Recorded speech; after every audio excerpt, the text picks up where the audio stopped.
সেখানেও অবশ্যই আমাদের 5টাই গেট দরকার। তাহলে এক্স নট কি জানি আমরা, এ আর বি এর উপরে আমাদের বার হবে। এটা যদি আমরা ভাঙি তাহলে আমাদের কি দাঁড়ায়, দেখো আমরা লিখতে পারি এ বি প্লাস হোল বার, এইটা আমাদের হয়। তাহলে এখন এইটার উপরে দুইটা আমরা যদি বার দিয়ে দিই, এই দুইটা বার আমরা দিয়ে দিলাম, তাহলে আমাদের কি দাঁড়ায়, এ বি এর উপরে whole not into A not into B নটের হোল নট, এর উপরে হলো হোল নট। দেখো এইটা কিন্তু আমাদের হয়। এখন চিত্র রাখবো আমরা এ এবং বি, কি কি হচ্ছে আমাদের, এ বি এর হোল প্রাইম, এ বি এর হোল প্রাইম, এরপর কি আছে আমাদের এ প্রাইম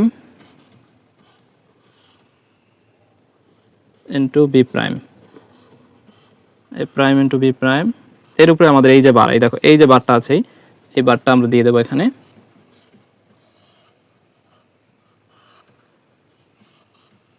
আর একটা কি আছে দেখো, এই যে আমাদের এই যে বারটা আছে, এই বারটা আমরা দিয়ে দিলাম এখানে।